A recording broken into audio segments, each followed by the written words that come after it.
जी, तो ये जो आज का लेक्चर है ये ईएनटी ऑस्की का लेक्चर है और ऑस्की एनआरई 2 एनआरई 2 सेशन। तो इंशाल्लाह इसमें हम ऑस्की स्टेशन कवर करेंगे ईएनटी के। I am doctor Hafiz Atif, CEO of state medical platform and post doctor research scholar at Duke University USA. तो सबसे पहले इम्पोर्टेंट बात ये है कि आपने जो ईयर है ये आपका पिन्ना है, ये आपका ये जो और ये वाला पार्ट है ये एक्सटर्नल ईयर है, जिसे हम यूस्ट्रेशियन ट्यूब भी कहते हैं। सॉरी, यूस्ट्रेशियन ट्यूब नहीं, इसे हम ऑडियोटिम्यूटस कहते हैं। और ये एक्सटर्नल ईयर है, एक्सटर्नल ईयर। और उसके बाद ये आपका है मिडल ईयर। और उसके बाद ये आपकी यूस्ट्रेशियन ट्यूब है। और ये आपकी ओरल कैविटी, ये ओरल कैविटी में ओपन होती है। ठीक है, ये आपको पता होना चाहिए। ये आपका पिन्ना है, ये आपका एक्सटर्नल ईयर है जिसमें ओटाइटिस एक्सटर्ना होगा, मोस्ट इंपॉर्टेंट केस आएगा आपके एग्जाम में। उसके बाद ये मिडल ईयर है, ओटाइटिस मीडिया होगा। और ओटाइटिस मीडिया या ओटाइटिस एक्सटर्ना से एक इसमें से आ जाना है। ठीक है, उसके बाद ये यूस्ट्रेशियन ट्यूब है और ये ओरल कैविटी में ओपन होती है। जो नॉर्मल उसकी लुक है आपकी, टिम्पैनिक मेम्ब्रेन का जो स्ट्रक्चर है, जो एनाटमी है, वो किस तरह की होती है। ये आपका ये इसके ये आपकी टिम्पैनिक मेम्ब्रेन है, ये वाली। ठीक है, ये सब इसके स्ट्रक्चर में आपने क्या कुछ चीज़ें जो आप याद रख सकते हैं, ये सिर्फ एक अंडरस्टैंडिंग के लिए है। देखें, ये आपकी एक बोन है। ये आपको पता है आपके इनर में 3 बोन होती हैं, मेलियस, इंकस। और जो आपकी टिम्पैनिक मेम्ब्रेन में बोन नजर आ रही होती है, वो हैंडल नजर आ रहा होता है मेलियस का। तो ये, और उसकी जो एंड पॉइंट होता है ये वाला, ये आपके, ये देखें, ये आपकी है, ये है आपका एक्सटर्नल ईयर। ठीक है, ये आपका, ये एक्सटर्नल ईयर है, ये टिम्पैनिक मेम्ब्रेन है। तो टिम्पैनिक मेम्ब्रेन जो है वो अंदर की तरफ कन्वेक्सिटी, मैक्सिमम जो कन्वेक्सिटी होती है वो जो हैंडल ऑफ मेलियस है इसकी टिप पे होती है, उसके हैंडल की टिप पे होती है। और वो सबसे, यानी कि अंदर की तरफ डंसा होता है आपका, यहाँ से कन्वेक्सिटी होती है। जो टिम्पैनिक मेम्ब्रेन होती है वो इधर से डंसी होती है अंदर की तरफ। ठीक है, इधर से अंदर की तरफ। तो इसको हम कहते हैं अम्बो। और यहाँ से एक लाइट, जब आप ऑटोस्कोपिक एग्जामिनेशन करते हैं तो आपको लाइट रिफ्लेक्स नजर आता है। ये लाइट रिफ्लेक्स आप देख रहे हैं, ये लाइट रिफ्लेक्स नजर आता है। तो ये जो नॉर्मल आपकी होती है, नॉर्मल एग्जामिनेशन होता है, उसमें यहाँ ये नजर आ रहा है। ठीक है, और जो नॉर्मल इसकी शेप है आपकी टिम्पैनिक मेम्ब्रेन की, वो ग्रे होती है। जिस तरह की ये ग्रे आपको नजर आ रही है इस स्ट्रक्चर में। इस स्ट्रक्चर में आपको ये जो है, ये हैंडल ऑफ मेलियस है। और ये जो पॉइंट है ये अम्बो है। और ये जो आपकी कौन लाइट ऑफ कौन लाइट रिफ्लेक्स नजर आता है, तो वो आपको इधर से नजर आ रहा होता है। इसके अलावा ये जो आप इसमें जो मोस्ट इस ये तो डिटेल स्ट्रक्चर है, लेकिन मैं आपको वो चीजें बताना चाह रहा हूँ सिर्फ जो आपकी अंडरस्टैंडिंग के लिए अच्छी हो। जो आपका ये वाला पार्ट है सारा, जो आपकी मेम्ब्रेन के, इसे पार्स टेंसा कहते हैं। और जो ये वाला पार्ट है ऊपर वाला, ये जो पार्ट है, ये इसे कहते हैं पास टेंसा। और जो ऊपर वाला पार्ट है ये वाला, उसे कहते हैं पास फ्लैसिडा। तो बस इतना आपको इसका मालूम होना चाहिए, उसके बाद हम आगे मूव करते हैं। ये बस अंडरस्टैंडिंग के लिए है कि आपकी वो जो टिम्पैनिक मेम्ब्रेन है उसकी एनाटमी का आपको थोड़ा सा अंदाजा हो। बाकी इसके कंप्लीट लेक्चर तो आपको थ्योरी में हमने पढ़ा दिए हुए हैं, उसको आप सुनेंगे तो उसमें मैंने डिटेल से पढ़ाया हुआ है। इसके बाद जो पहला स्टेशन है वो आपका है, a 25-year-old man presents with 3-year-old his 3 year history of false smelling discharge from his left ear. He also report progressive hearing loss. Ot- Otoscopic examination reveal granulation tissue and destruction of the ear structure, ear canal structure. तो इसमें उसने ये बताया है कि आपका जो, याद रखें, ये आपका ईयर है, ये आपका मिडल ईयर है। होता यह है कि यहाँ आप जो लोग इस तरह की हिस्ट्री हो गई, जो स्विमिंग करते हैं स्विमिंग पूल में, और या फिर जो बाहर से कोई चीज़ से वो की से अपने वो साफ करते रहते हैं अपने ईयर को, तो वो ट्रॉमा होता है। ट्रॉमा होने के बाद यहाँ इन्फेक्शन हो जाता है, ठीक है। और इन्फेक्शन होने के बाद यहाँ इन्फ्लेमेशन होती है, जिसे कहते हैं मलिग्नेंट ओटाइटिस एक्सटर्ना। अब ये अगर तो malignant कब होता है, पहले तो आप ओटाइटिस एक्सटर्ना को समझें। अगर एक पर्सन ने इस तरह की हिस्ट्री है कि वो स्विमिंग कर रहा है, और उसके बाद या वो की से अपने ईयर को साफ करते हुए उसके बाद उसको इधर उसके ईयर में इन्फ्लेमेशन हो गई है, और जो ही वो अपने ईयर को थोड़ा खींचता है तो उसकी वजह से उसको पेन होती है। तो ये जब भी आप देखें, जब भी इस तरह की हिस्ट्री हो कि स्विमिंग की हिस्ट्री हो, ठीक है, और या की से उसने कान को साफ किया, उस तरह की हिस्ट्री हो, उसके बाद उसको इतनी इतनी इन्फ्लेमेशन हो गई है कि जो ही वो अपने कान को थोड़ा सा भी आप टच करें, एग्जामिनेशन के लिए टच करें, तो उसको सीवियर पेन होती है, तो ये ओटाइटिस एक्सटर्ना होता है। अब मलिग्नेंट ओटाइटिस एक्सटर्ना इसे कब कहते हैं? मलिग्नेंट तब कहते हैं जब वो ओल्ड ओल्ड पेशेंट हो, इम्यूनो कम्प्रोमाइज हो, डायबिटिक पर्सन हो, और उसमें अगर ओटाइटिस एक्सटर्ना हो जाए, और ये जो इधर नीचे जो बोन है, या उसकी जो बोन की नेक्रोसिस हो जाए, तो फिर इसे मलिग्नेंट कहते हैं, अगर बोन भी इन्वॉल्व हो जाए। और अगर यहाँ से नर्व, यहाँ फेशियल नर्व होती है, वो भी इन्वॉल्व हो जाए, उसकी कोई साइन और सिम्टम आना स्टार्ट हो जाए, तो इसे कहते हैं मलिग्नेंट ओटाइटिस एक्सटर्ना। मलिग्नेंट कब कहेंगे? जब ओटाइटिस एक्सटर्ना कहते हैं कि अगर आपके एक्सटर्नल ईयर का इन्फेक्शन हो, तो ये ओटाइटिस एक्सटर्ना है। अगर बोन इन्वॉल्व हो गई, या फिर जो नर्व है उसके उसको भी डैमेज हो गया, तो फिर आप इसे कहते हैं मलिग्नेंट ओटाइटिस एक्सटर्ना। तो ये आपका मलिग्नेंट ओटाइटिस एक्सटर्ना है। अब ये तो है इसका जो कंसेप्ट है। तो अब हम इसे देखते हैं।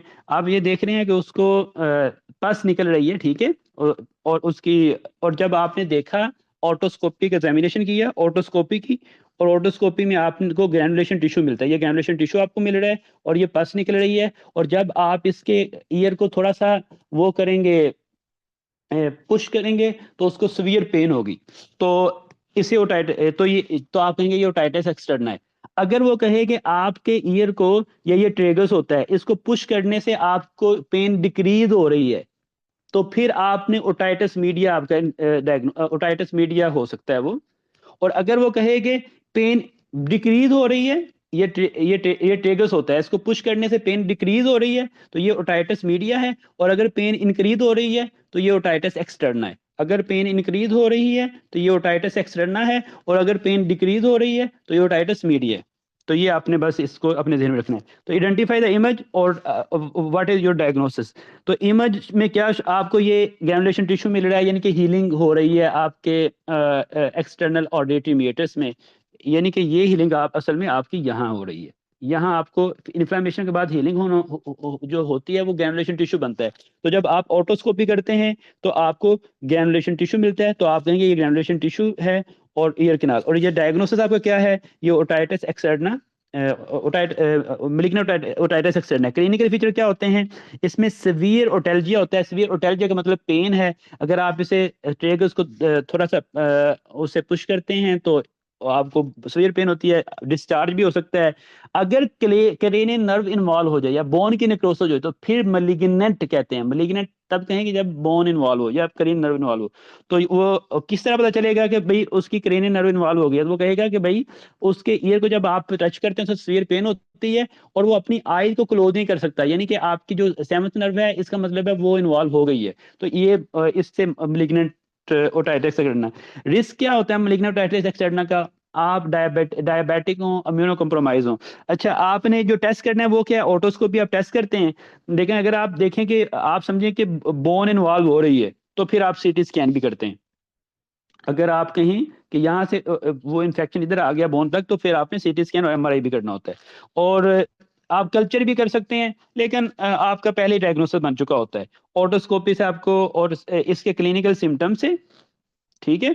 ओटेल्जिया है, ओस्वियर पेन है, स्विमिंग की हिस्ट्री है, तो उससे स्विमिंग की हिस्ट्री है, वो की से वो अपना कर रहा था, साफ कर रहा था कान, उसके बाद उसको सीवियर पेन होना स्टार्ट हो गई है, आप वो कान को हाथ नहीं लगाने देता, आपने ऑटोस्कोपी एग्जामिनेशन किया, ऑटोस्कोपी की तो आपको ग्रैनुलेशन टिश्यू मिल गया, तो आपने कहना है कि आपका डायग्नोसिस बन गया। लेकिन अगर आप समझते हैं बोन, आपको शक पड़ता है कि बोन इन्वॉल्व है, तो आपने सीटी स्कैन करना है।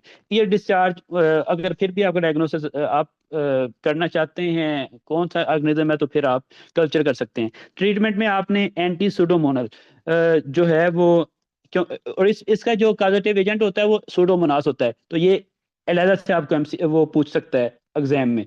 और जो आप वो ये पूछे कि एंटीबायोटिक कौन सी देनी है, तो एंटी सूडोमोनास होता है, तो सूडोमोनास के लिए कौन सी एंटीबायोटिक है, सेफ्टेजिडिम है, तो ये आपने उसको दे देनी है। और उसके बाद अगर फिर भी ठीक नहीं होता, तो फिर आप सर्जिकल डिब्राइडमेंट करते हैं।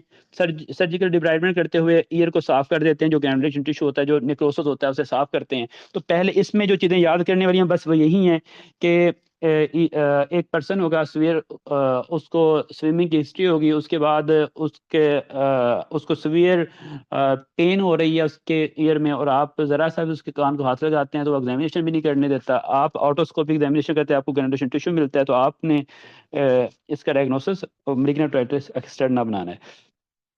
उसके बाद ये है आपका दूसरा जो क्वेश्चन है, इसके बाद है आपका क्रोनिक सुपरेटिव ओटाइटिस मीडिया। ये क्या होता है?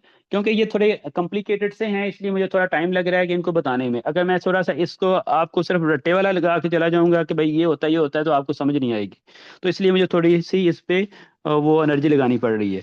ये आपका ईयर है, ठीक है, ये एक्सटर्नल ईयर है, एक्सटर्नल ईयर, और उसके बाद ये आपका मिडल ईयर है, और ये आपकी यूस्टेशन ट्यूब है, और ये ओरल कैविटी है। होता ये है कि जो बच्चे होते हैं, ये आमतौर पर बच्चों में होता है ओटाइटिस मीडिया, तो बच्चों में ये ये जो यूस्टेशन ट्यूब होती है, ये वाइड होती है और शॉर्ट होती है और स्ट्रेट होती है, जिसकी वजह से यहाँ से जो जब उसको कोल्ड सोर होता है, तो यहाँ से बैक्टीरिया इधर चले जाते हैं और इधर इधर इन्फेक्शन काज कर देते हैं, और जब इन्फेक्शन काज करते हैं तो यहाँ से जो एपिथेलियम है वो इन्फ्लेम्ड हो जाती है, तो इसे कहते हैं ओटाइटिस मीडिया।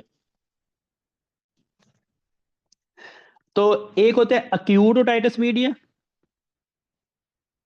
और एक होता है chronic otitis media. Chronic otitis media यानी कि अक्यूट में ये होता है कि उसको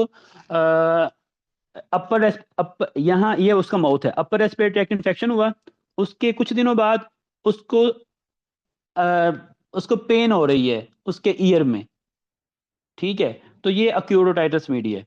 लेकिन अगर इस तरह की स्थिति हो कि उसको बड़े अरसे से अक्यूट ओटाइटिस मीडिया होता है, उसने मेडिसिन ली, फिर अक्यूट, फिर उसको फिर रिकरेंट ओटाइटिस मीडिया की हिस्ट्री हो, और उसके बाद उसको क्रोनिक ईयर डिस्चार्ज हो रहा है, फॉल स्मेलिंग, तो रिकरेंट ओटाइटिस मीडिया की हिस्ट्री हो, क्रोनिक डिस्चार्ज हो, और ये डिस्चार्ज पेनलेस हो, पेनलेस वो ईयर डिस्चार्ज हो, तो फिर आपने क्रोनिक ओटाइटिस मीडिया इसका, या क्रोनिक सुपरेटिव ओटाइटिस मीडिया इसका वो बनाना है। फिर देख लें, मैंने जो बात आपको बताई है, मेरा ये जो है ये काम कर रहा है, ये काम कर रहा है, ठीक है, मैं बताता हूँ, ये देख लें। अगर अपर रेस्पिरेटरी ट्रैक्ट इन्फेक्शन हो, उसके कुछ दिन बाद उसके कान में दर्द हो रही है, ईयरफुलनेस है, दर्द हो रहा है, और तो ये है अक्यूट ओटाइटिस मीडिया, उसे इरिटेबिलिटी है और ईयर पेन है। और जब वो अपने यहाँ जो ट्रेगस मैंने आपको बताया था उसको आप पुल करते हैं या पुश करते हैं, तो उसकी पेन डिक्रीज होती है, तो ये अक्यूट ओटाइटिस मीडिया है। अगर ये, और जब आप ऑटोस्कोपी,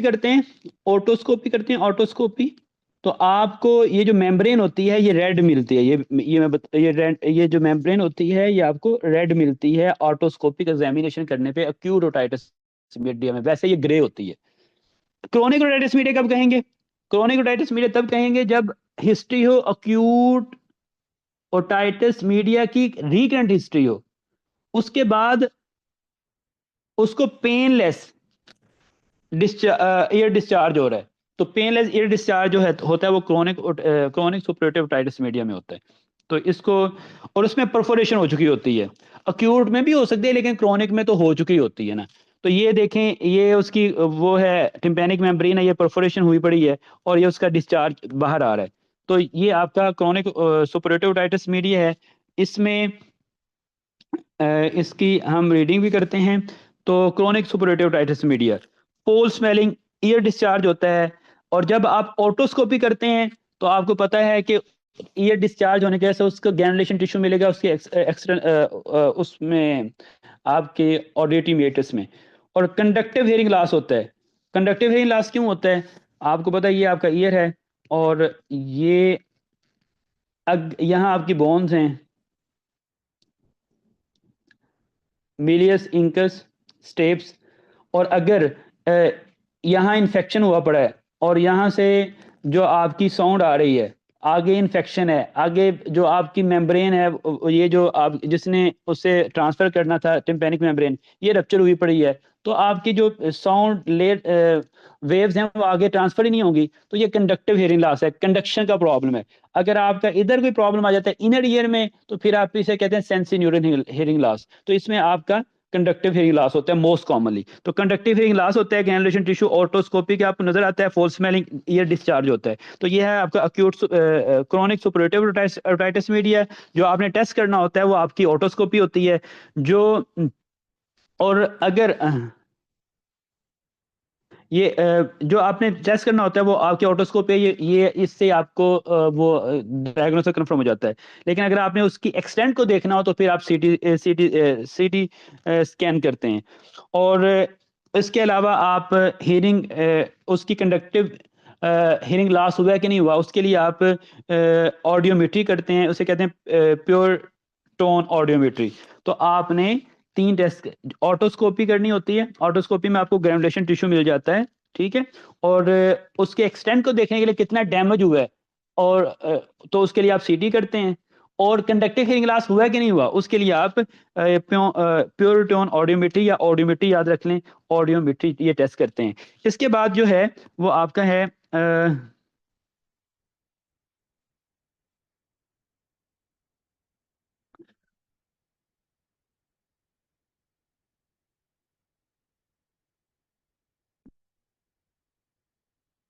अगर कोलेस्टियाटोमा हो तो फिर आप ये इसकी ट्रीटमेंट ये करेंगे। इसकी ट्रीटमेंट के लिए जो इसकी वैसे ट्रीटमेंट है वो मैं आपको इसमें टॉपिकल, ये इधर लिख लें, इसके टॉपिकल, टॉपिकल आप एंटी सोडोमोनल देते हैं, एंटी सोडोमोनल,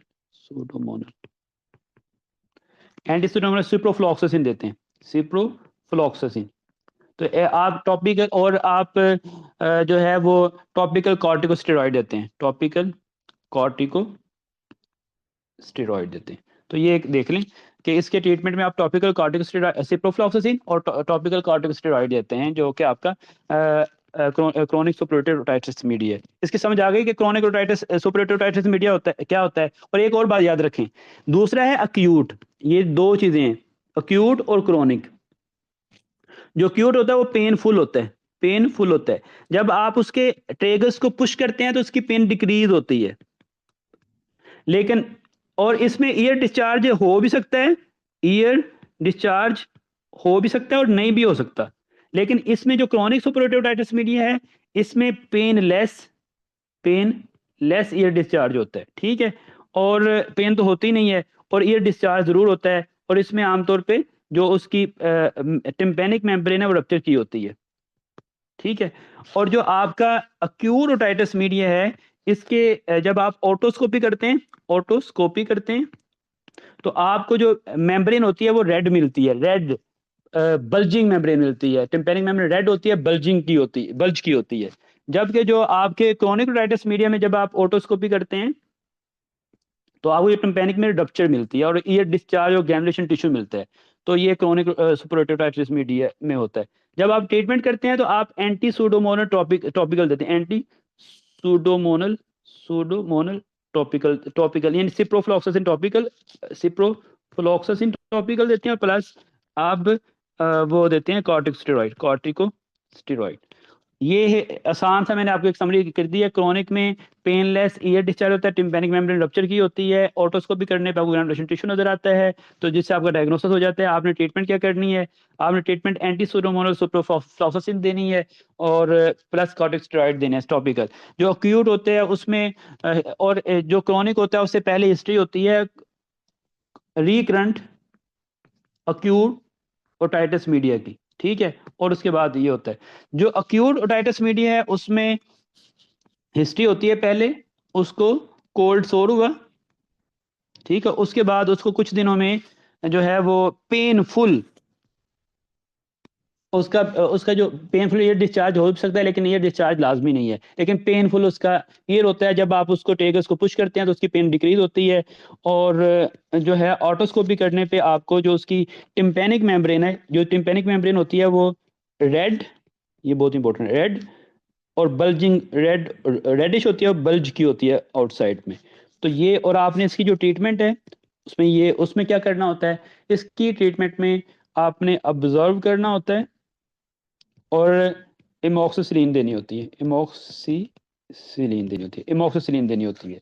तो सीवियर केस में आप इमोक्सिसिलिन प्लस क्लेवुलानिक एसिड देते हैं, सीवियर केस में इमोक्सिसिलिन प्लस क्लेवुलानिक एसिड देते हैं। ये इसकी ट्रीटमेंट है। इसकी जो पिक्चर है वो इधर है, वो मैं आपको दिखा देता हूँ। देखें यहाँ पिक्चर गई इसकी, ये पिक्चर है। देखें जो नॉर्मल टिम्पैनिक मेम्ब्रेन थी अक्यूट की, क्रोनिक की पिक्चर आपने देख ली है। ये आप देख रहे हैं acute otitis media, acute otitis media. Acute otitis media की जो ये जो टिम्पैनिक मेम्ब्रेन है ये बल्ज की हुई है बाहर की तरफ और रेडिश है। तो अगर रेडिश टिम्पैनिक मेम्ब्रेन हो, बल्ज की हुई हो ऑटोस्कोपी पे, तो ये आपका अक्यूट ओटाइटिस मीडिया है। अगर ग्रेश हो तो ये नॉर्मल आपकी मेम्ब्रेन है। और अगर वो जो है उसमें परफोरेशन हो और ग्रैनुलेशन टिश्यू हो उधर, तो फिर वो आपका क्रोनिक ओटाइटिस मीडिया है। इस तरह के आपका क्रोनिक ओटाइटिस मीडिया में ये देखें, ये रप्चर की हुई है आपकी टिम्पैनिक मेम्ब्रेन और ये ग्रैनुलेशन टिश्यू इधर पड़ा हुआ है। तो ये आपका क्रोनिक सुपरएटिव ओटाइटिस मीडिया है। आई होप कि आपको समझ आ गया होगा। अगर नहीं आया तो मुझे आप बता सकते हैं, पूछ सकते हैं, फिर मैं आगे मूव करता हूँ। फिर मैं आपको सिर्फ इतना बता देता हूँ, ये देख लें जी। मेरे ख्याल में समझ आ गया।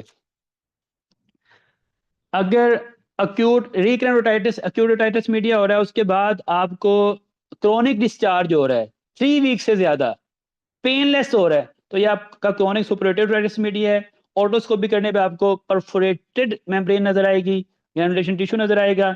आपने टॉपिकल एंटीसोडोमोन सिप्रोफ्लॉक्सासिन देनी है। और अगर आप बच्चे को पहले कोल्ड सोर है, उसके बाद अक्यूट उसको सीवियर पेन होना शुरू हो गई है, ईयर डिस्चार्ज भी हो रहा है, लेकिन पेनफुल ईयर डिस्चार्ज है, जब आप उसके ट्रेगस को, उसके पिन्ना को पुश करते हैं तो उसकी पेन डिक्रीज हो जाती है। तो ये आपको अक्यूट ओटाइटिस मीडिया है। ऑटोस्कोपी करने पे आपको रेडिश मेम्ब्रेन नजर आएगी, बल्ज की हुई नजर आएगी। आपने ऑब्जर्व करना है ट्रीटमेंट में, और उसके बाद एमोक्सिसिलिन देनी है नॉर्मल केसेस में, और अगर सीवियर केस है तो आपने एमोक्सिसिलिन प्लस क्लेवुलानिक एसिड देना है। अक्यूट सुपरेटिव ओटाइटिस मीडिया या अक्यूट ओटाइटिस मीडिया में कोई डिफरेंस नहीं है। सुपरेटिव का मतलब होता है आपका वो डिस्चार्ज होना, सुपरेटिव, ठीक है। तो और ये टर्मिनोलॉजी इतनी यूज नहीं होती जो आप बताइए। उसके बाद ये है, तो यही बातें में लिखी हुई थी, इसको आप रीड कर लें। वो कहता है कि 20-year-old man present 3 ear of foul smelling discharge, more than 3 week होता है ये डिस्चार्ज, तो फिर आप क्रोनिक कहते हैं ईयर डिस्चार्ज, और पेनलेस होता है। प्रोग्रेसिव हेयरिंग लॉस भी हो गई है। ऑटोस्कोपी पे आपको ग्रैनुलेशन टिश्यू नजर आ रहा है और बोन डिस्ट्रक्शन नजर आ रही है, या आप, तो फिर आपने, ये आपका क्रोनिक सुपरेटिव ओटाइटिस मीडिया होगा। और आपने ऑटोस्कोपी कर सॉरी ऑडियोमेट्री करनी होती है हेयरिंग लॉस को देखने के लिए, और conductive hearing loss most common है। उसके बाद है आपका, ये पर्सन है और इसको चंड पड़ी है, थप्पड़ पड़ा है, इसने किसी को तंग किया है, तो उसने आगे से चपेट लगाई है, ठीक है। तो ट्रॉमा की हिस्ट्री तो ट्रॉमा की हिस्ट्री हो गई है। और उसके बाद जो इसका जो कान है ना वो हो गया इस तरह का, यानी कि उसमें ब्लड जो है वो अकोमुलेट हो गया, ठीक है। तो इस तरह का ये नजर आ रहा है। तो ऑरिकुलर हीमाटोमा इसे कहते हैं, ठीक है। और ये ट्रामा की हिस्ट्री होती है। 30-year-old man present with the painful swelling of the year after trauma during sports, ठीक है। और ये जो मैस है ये फ्लक्चुएटिंग स्वेलिंग हुई पड़ी है ऑफ पिन्ना की। तो ये क्या डायग्नोसिस है? तो आपने ऑरिकुलर हीमाटोमास का डायग्नोसिस है, ये पिन्ना हीमाटोमा भी आप कह सकते हैं। क्लिनिकल फीचर में क्या होते हैं? फ्लक्चुएंट, क्योंकि इसमें ब्लड होता है, अकोमोलेट किया होता है, तो ये फ्लक्चुएंट होता है। फ्लक्चुएंट का मतलब है कि, और टेंडर स्वेलिंग होती है इसकी जब अगर ज्यादा ब्लड ज्यादा अकोमुलेट किया हुआ है। और हिस्ट्री, ट्रॉमा की हिस्ट्री होती है। ये आपका इनिशियल तो नहीं, आप इसे कहेंगे ये वैसे ही जो ये इसका क्लिनिकल जो डायग्नोसिस है वो क्लिनिकली आप हिस्ट्री को देखते हैं, आप उसकी सिम्टम को देखते हैं, साइंस को देखते हैं, तो आप डायग्नोसिस बन जाता है, तो कोई टेस्ट करवाने की जरूरत नहीं होती है। और इसमें आपने क्या करना होता है? फर्स्ट लाइन क्या होता है? एस्पायरेट, जो उसमें फ्लूइड जो ब्लड अकोमुलेट है उसको स्प्रेड कर दें, या इंसियन दें, इंसियन ड्रेनेज कर दें, या सिरिंज लें उससे निकाल दें, या फिर आप इंसियन कट लगाएं और ड्रेन कर लें उसको, जो ब्लड उधर अकोमुलेट हुआ पड़ा है, ठीक है। सेकेंड लाइन में आप through and through suturing for recurrent cases, recurrent cases में होने ही नहीं है। और अगर हो तो फिर आप, अगर आपने हील, आपने वो किया है, इंसियन दिया है, उसके बाद भी वो हील नहीं हो रहा, तो फिर आप थ्रू एंड थ्रू सुचरिंग करते हैं। ये उसके बाद सेकंड स्टेप है, ये सेकंड लाइन है। कॉम्प्लिकेशन क्या हो सकती है? पेरिकॉन्ड्राइटिस हो सकता है, जो उधर कनेक्टिव टिश्यू है, जो कार्टिलेज है, उसकी इन्फ्लेमेशन हो सकती है। पेरिकॉन्ड्राइटिस की जो शेप होती है वो कॉलीफ्लावर ईयर की तरह होती है, वो आगे आएगा केस आप देख लेंगे। और एब्सेस हो सकती है, ये इसकी कॉम्प्लिकेशन है। पेरिकॉन्ड्राइटिस और इन्फेक्शन और एब्सेस फॉर्मेशन हो सकती है, ये इसकी कॉम्प्लिकेशन है। बस इसे चपेट पड़ी है, और चपेट पड़ने के बाद इधर इधर फ्लूइड को, वो ब्लड अकोमुलेट हो गया है, तो आपने इसको, वो पेनफुल पिन्ना हो गया और फ्लक्चुएटिंग मैस बन गया। आपने क्लिनिकल डायग्नोसिस है, आपने कट लगाना है, पहले आपने सिरिंज, वो एस्पिरेशन सिरिंज से आप निकाल लेते हैं, नहीं तो आप इंसियन देते हैं और ड्रेन कर लेते हैं। अगर उससे भी ठीक नहीं हो रहा, फिर आपने ये किया लेकिन उसके बाद भी वो प्रॉपरली हील नहीं हो रहा, तो फिर आप सुचरिंग कर देते हैं, तो उसे कहते हैं थ्रू एंड थ्रू सुचरिंग। और इसमें कॉम्प्लिकेशन ये हो सकती है कि इसके नीचे जो कार्टिलेज है उसकी इन्फ्लेमेशन हो सकती है, तो उसे पेरिकॉन्ड्राइटिस कहते हैं। और यहाँ इन्फेक्शन हो सकता है, तो उससे एब्सेस फॉर्मेशन हो सकती है, तो ये इसकी कॉम्प्लिकेशन है। इसके बाद ये है, ये आपके जो होता है ना, क्या नाम है, जो आपका ईयर होता है, इसमें टेम्पोरल सॉरी मेस्टॉइड प्रोसेस होता है टेम्पोरल बोन का। तो वो जो मेस्टॉइड प्रोसेस होता है उसमें स्पेसेस होती हैं, इस तरह की स्पेसेस होती हैं। बोन होती है लेकिन बोन में स्पेसेस होती हैं। इन स्पेसेस को कहते हैं mastoid air cells. Mastoid air cells, ये बोन इधर होती है आपके, जो बिहाइंड, जो आपका पोस्ट ऑरिकुलर, जो आपके पिन्ना के पीछे पोस्टीरियर होती है, इसे पोस्ट ऑरिकुलर कहते हैं। और ये जिन लोगों को क्रोनिक ओटाइटिस मीडिया होता है, या फिर इन्फेक्शन होने की वजह से इन्फेक्शन पीछे बोन में चला जाता है, और तो ये जो एयर सेल होते हैं, इनकी इन्फ्लेमेशन हो जाती है, ठीक है। इसे कहते हैं मेस्टाइडाइटिस। ये असल में बोनी पार्ट है, मेस्टाइड प्रोसेस है टेम्पोरल बोन का, उसमें स्पेसेस होती हैं, उन स्पेसेस में इन्फेक्शन होने की वजह से यहाँ इन्फ्लेमेशन होती है। इन्फेक्शन होने की वजह से, इन्फेक्शन आपका क्रोनिक ओटाइटिस मीडिया की वजह से हो सकता है, तो फिर इसे हम कहते हैं मेस्टाइडाइटिस। मेस्टाइडाइटिस। और ये शो किस तरह करता है? ये आप देख रहे हैं कि जब यहाँ इन्फ्लेमेशन आपको दिखाई दे रही है, और जो इसका पिन्ना है वो मूव फॉरवर्ड हो जा चुका है, तो आप देखें कि जो आप पोस्ट ऑरिकुलर इन्फ्लेम्ड एरिया है और जो पिन्ना है वो मूव फॉरवर्ड जा चुका है, तो आपने कहना है ये मेस्टाइडाइटिस है। तो इसे इमेज में क्या शो हो रहा है? पोस्ट ऑरिकुलर स्वेलिंग शो हो रही है। डायग्नोसिस क्या है? अक्यूट मेस्टाइडाइटिस है। और ये क्लिनिकल फीचर क्या होते हैं? इसके क्लिनिकल फीचर क्या होते हैं? पोस्ट आरिकुलर स्वेलिंग होती है, ये पोस्ट आरिकुलर स्वेलिंग है। और टेंडरनेस होती है, यहाँ टेंडरनेस भी आपको नजर आ रही है। आरिकुलर डिस्प्लेसमेंट होती है, ये पिन्ना जो है ना ये डिस्प्लेस हुआ पड़ा है आगे की तरफ, जो मैंने बताया था। फीवर और ओटेल्जिया, फीवर होगा, इन्फेक्शन में फीवर भी होता है। और ओटेल्जिया का मतलब है कि ईयर पेन होती है, तो ईयर पेन तो होनी है। तो ये पोस्ट यार ओके यस, मेरे मेरा दोस्त मुझसे पूछ रहा है कि आप आए नहीं तो ओके यस अल्हम्दुलिल्लाह।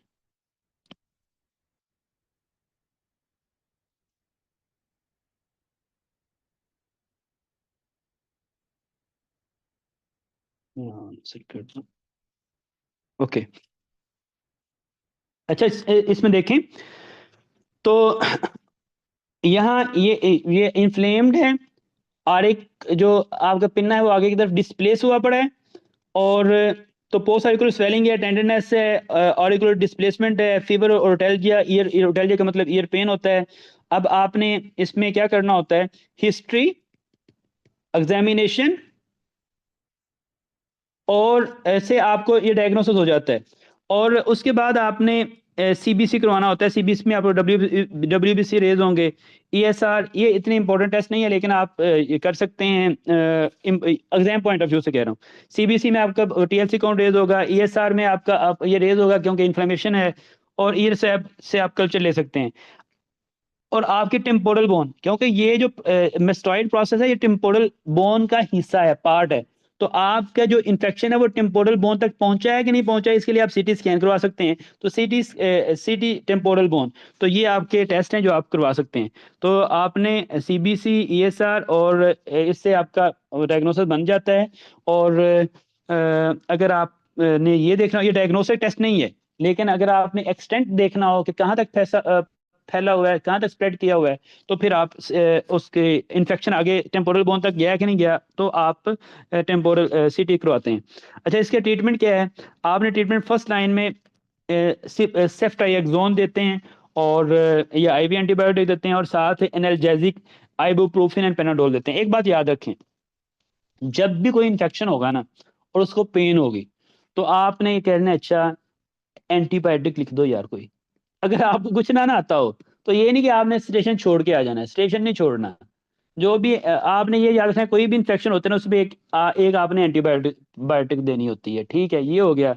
अच्छा, आपने उसकी पेन को कम करना होता है, तो आप कोई भी एसेटामिनोफेन लिख के आ जाएं। अगर आपको कुछ भी नहीं आता उसके ट्रीटमेंट में, तो एसेटामिनोफेन लिख के आ जाएं कि उसको पेन को हमने remove कर दिया। और बाद बात हम स्टेरॉइड भी दे देते हैं। तो और उसके अलावा प्रिकॉशन लिख दें, hydration, maintain hydration, good diet, इस तरह की चीज़ें लिख दें। लेकिन इस तरह ये जो आपके सामने है, इसमें एंटीबायोटिक, इन्फेक्शन है तो एंटीबायोटिक देनी है, सेफ्ट्राइएक्सोन। और पेन है तो उसको हमने एनाल्जेसिक आइबुप्रोफेन या पेनाडोल देते हैं। और सेकंड लाइन में जो ये फर्स्ट लाइन ट्रीटमेंट है, सेकंड लाइन में आप मिरिगोटमी करते हैं। मिरिगोटमी का मतलब ये है कि ये आपको ये एक ये वो आपको नजर आ रही है ये ट्यूब सी, इसको टिम्पैनिक मेम्ब्रेन में रख देते हैं, ताकि जो इधर से डिस्चार्ज हो रहा है वो इसके थ्रू वो टिम्पैनिक मेम्ब्रेन को रप्चर ना करे, वो इधर से बाहर निकलता जाए। और अगर इसे एंटीबायोटिक देने से और ये रिंगोटमी करने से, ये ट्यूब रखने से अगर तो ठीक हो जाता है तो ओके, अगर नहीं होता तो फिर आप मेस्टाइडेक्टमी करते हैं इफ नो इम्प्रूवमेंट। तो ये आपको मैं ये भी बता रहा हूँ कि इस तरह की उसकी आपको कहीं से नहीं मिलनी, मैं गारंटी से कह रहा हूँ। आपने जहां जहां से भी तैयारी कर आप देख लें, देखा भी होगा, इस तरह की जो औस की आखिरी तैयार की गई है ये कहीं से भी अथेंटिक नहीं मिलेगी आपको। तो इसको जो आपको बताया जा रहा है इसको जरा ध्यान से सुन लें। तो आपने पहले एंटीबायोटिक देनी है और उसकी पेन को रिलीव करना है, और फिर मेरिंगोटमी आप कर सकते, अगर इससे ठीक हो गया ओके, अगर इससे नहीं हुआ तो आप मेरिंगोटमी कर सकते हैं, ये ट्यूब रख सकते हैं कि उसका जो डिस्चार्ज है वो आराम से बाहर जाता रहे और ट्रीटमेंट हो जाए। अगर इससे भी एंटीबायोटिक देने से, मेरिंगोटमी करने से फिर भी उसको वो ठीक नहीं हुआ, तो फिर आप लास्ट रिजॉर्ट है आपके मेस्टाइडेक्टमी करना।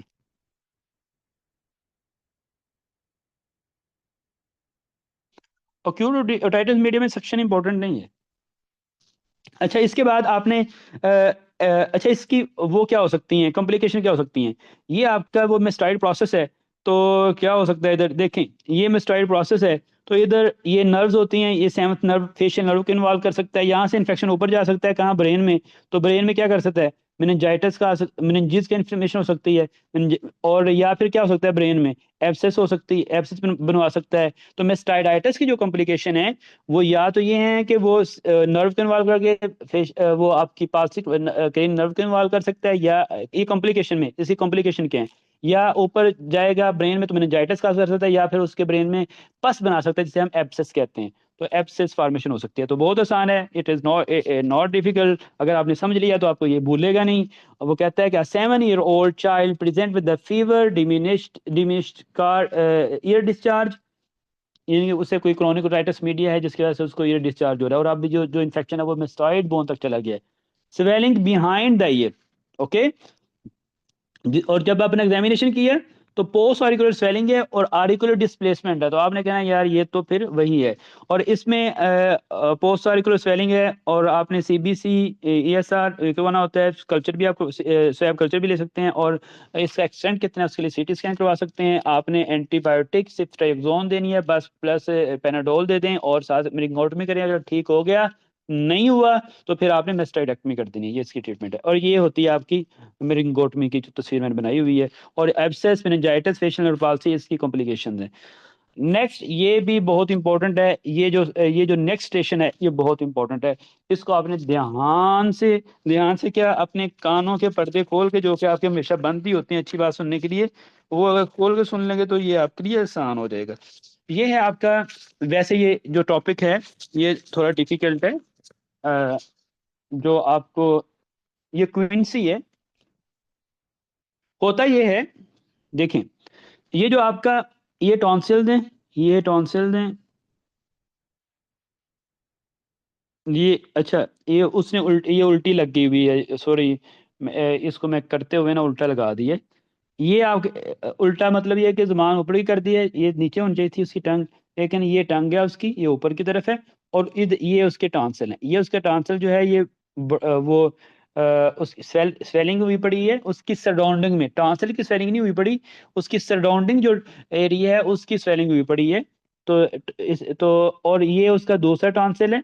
लेकिन ये वाला जो टॉन्सिल है, एक तरफ वाला टॉन्सिल, उसकी जो सराउंडिंग एरिया है वो उसकी स्वेलिंग हुई पड़ी हुई है, इसे कहते हैं और ये स्वेलिंग क्यों हुई पड़ी है कि यहाँ टॉन्सिलाइटिस हुआ था पहले उसे, टॉन्सिलाइटिस, और टॉन्सिलाइटिस होने के बाद ये टॉन्सिलाइटिस हुआ था पहले उसे, और यहाँ से जो उसकी सराउंडिंग एरिया, सराउंडिंग टिश्यू है, वहां एब्सेस बन गई है, एब्सेस, इसे कहते हैं पेरिटॉन्सिलर एब्सेस, कि टॉन्सिल की सराउंडिंग में टॉन्सिलाइटिस होने की वजह से एब्सेस, पस जमा हो गई है। पस जमा होने को कहते हैं, किसी भी जगह अगर पस जमा हो जाए और वो इनक्लोज स्पेस में हो तो इसे एब्सेस कहते हैं। पस कहते हैं रेशा, तो अगर रेशा इधर जमा हो जाए और ये इनक्लोज हो तो इसे कहते हैं एब्सेस। तो ये पेरिटॉन्सिलर, टॉन्सिलाइट, पेरी का मतलब सराउंडिंग होता है, और उसके सराउंडिंग में एब्सेस बने हुए पेरिटॉन्सिलर एब्सेस कहते हैं। और दूसरा नाम है इसे क्विंसी, ठीक है। तो ये आपका क्विंसी या पेरिटॉन्सिलर एब्सेस, ये क्यों होता है, टॉन्सिलाइटिस की हिस्ट्री होती है, और टॉन्सिल की सराउंडिंग में जो स्पेस होती है वहां एब्सेस बन जाती है, ये से पेरिटॉन्सिलर एब्सेस या क्विंसी कहते हैं। और जब देखें एक और इम्पोर्टेंट बात, जब ये यहाँ आपकी वो एब्सेस बनी होगी तो यूवुला डेविएट करना है दूसरी तरफ, जाहिर सी बात है उधर इधर सारी स्पेस आ गई है, तो यूवुला डेविएट करके अपोजिट साइड पे, तो यूवुला डेविएट किया होता है। और क्योंकि इसमें जब वो खाना खाने लगता है तो ये सारा जो टॉन्सिल है, सॉरी, इसने टॉन्सिल एब्सेस की वजह से उसको, उससे खाना मुश्किल होता है उसको। क्या कुछ हो सकता है, उसको डिस्फेजिया हो सकता है। अब डिस्फेजिया होगा यानी कि डिफिकल्टी होगी फूड स्वेलो करने में। फिर क्या हो सकता है, उसको जो पेन होगी, ठीक है, और उसका यूवुला डेविएट किया होगा। और ओडाइनोफेजिया, ओडाइनोफेजिया का मतलब है कि पेन ड्यूरिंग स्वेलिंग, निगलते हुए, यूवुला डेविएट किया हुआ है toward unaffected side, healthy side की तरफ यूवुला डेविएट किया हुआ है जब आप उसे देखते हैं। हार्ड पोटैटो वाइस, और जिस तरह आप कुछ लोगों को खाने की बड़ी जल्दी होती है, वो एकदम लुकमा तोड़ते हैं अपने मुंह में रखते हैं, और वो बहुत गर्म होता है, तो फिर वो उनसे बोला भी नहीं जाता, तो आ ओ करते हैं ना, तो वो हॉट पोटैटो वॉइस होती है। अच्छा, ट्रिसमस। ट्रिसमस का मतलब ये है कि लॉक जा, वो अपना माउथ ओपन नहीं करना, ओपन नहीं कर सकते, तो डिफिकल्टी इन ओपनिंग माउथ, तो इसे हम कहते हैं सर।